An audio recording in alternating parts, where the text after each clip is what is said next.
a while. It feeds a lot of people though, and it's well worth the effort. So, this is my recipe for lasagna. It's pretty easy, pretty basic, but I really like to spice it up a little bit. So I have just sauteed a whole onion, and I've seasoned it with some garlic salt, and I'm going to add a pound of ground beef and a little over a pound of Italian sausage. But first, I think the real trick is fennel. I love it, it's great, but I also kind of like to get it started when I saute my onion so that it really does release the flavor and kind of can cook a little bit.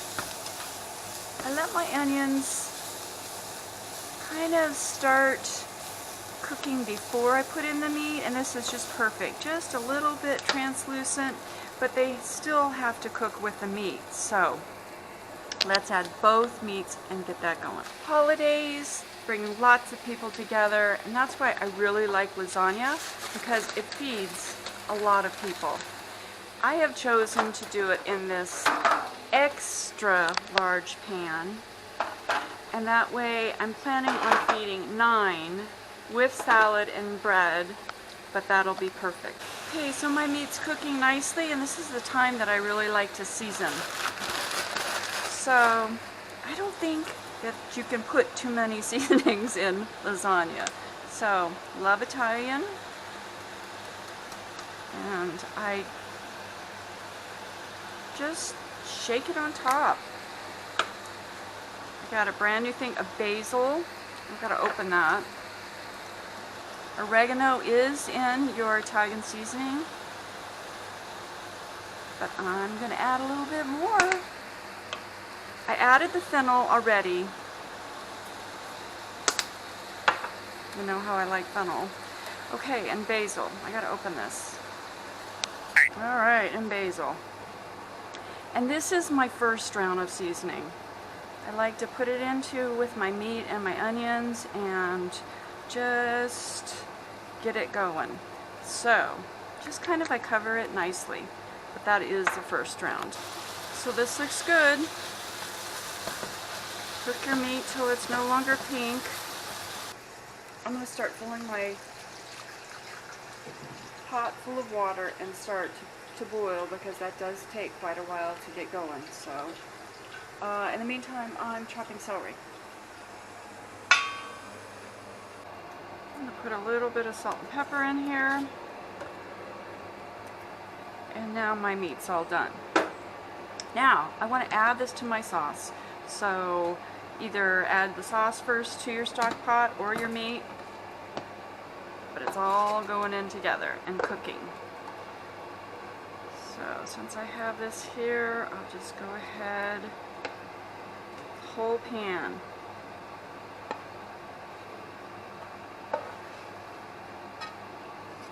All of the goodness. That's what makes it good. Okay, I've tried different sauces. Prego's great. Needs to be this big. This big one is 4 pounds and plus. If you've got any in the refrigerator, now's the time to put it in. So all of this goes in. I add just a little bit of water and get the very last of it out.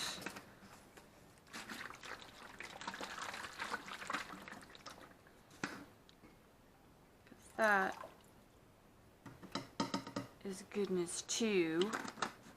And I happen to have some from last night. I'm going to turn on my burner, and this just cooks down.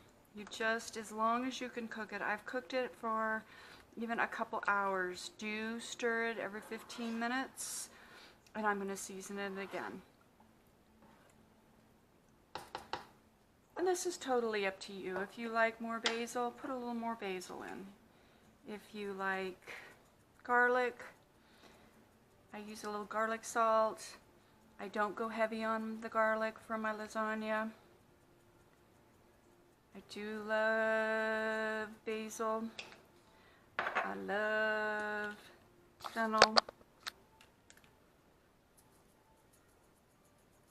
A trick with pasta sauce though is once you get it going, turn it down because it will pop all over.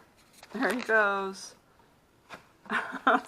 Glad I had a lid on it, right? Well, it is a marvelous day in Huntington Beach. You just can't ask for better weather. I should be outside gardening. Maybe later. I'm gonna go ahead and make my filling. And often I buy the shredded mozzarella, and I do have some for the top, but I think I'm gonna go ahead and, since I got a new shredder, what is it called? It's a, you know, cheese grater. That's what it is. Going to grate cheese. Okay, but right now I'm going to make the filling. How I do that is with low-fat cottage cheese, a small curd, and another, so this is like 15 ounces of ricotta cheese. Put some egg in it and whip that up. Mix it well.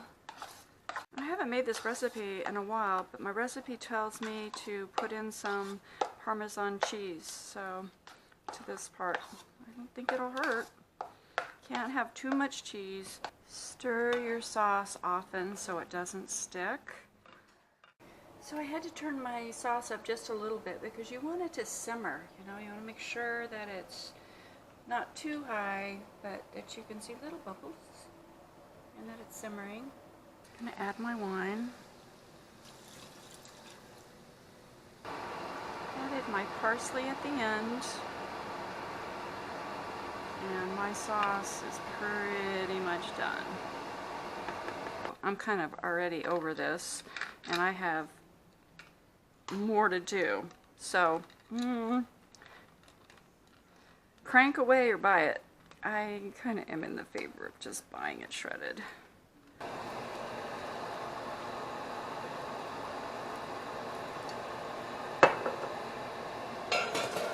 Add a little bit of my sea salt.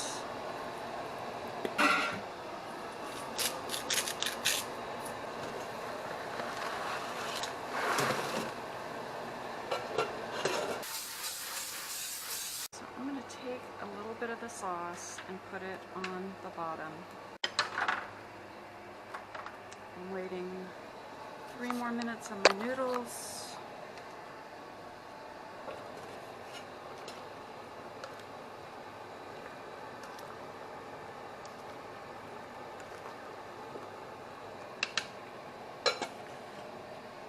Got all my cheese, my ricotta out, and I'm ready to assemble.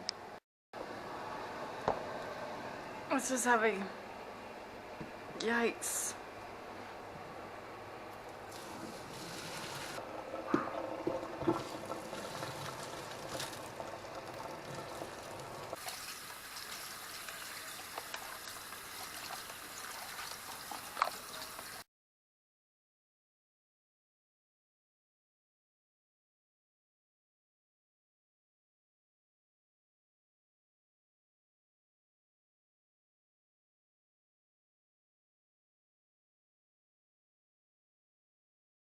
Alrighty, now I am going to add dollops of ricotta.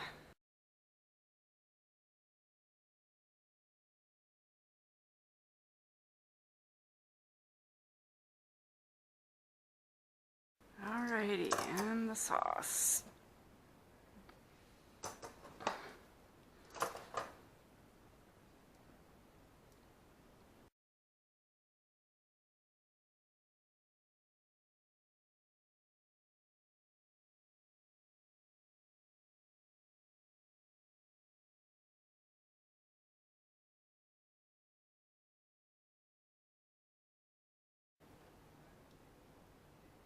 And repeat.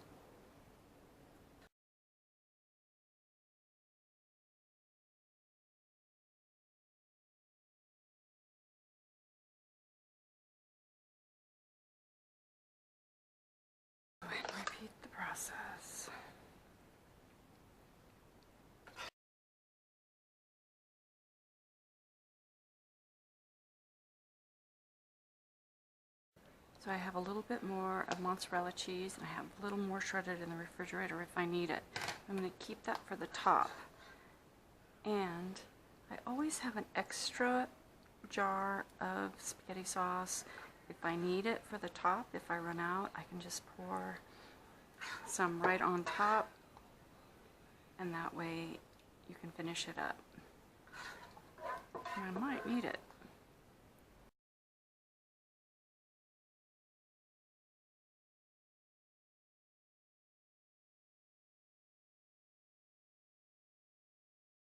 It's probably taken me a couple hours to do, but it's worth it.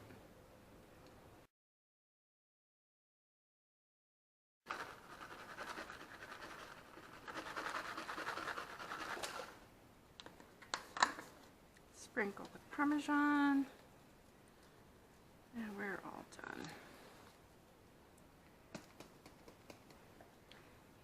And it takes extra time to cook it from frozen. I always don't give myself enough time, so make sure it comes to room temperature if you're going to freeze it. Give yourself plenty of time to have it getting bubbly. Nice and bubbly. Man.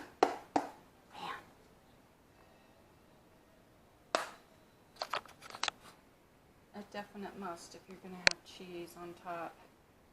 The non-stick works great.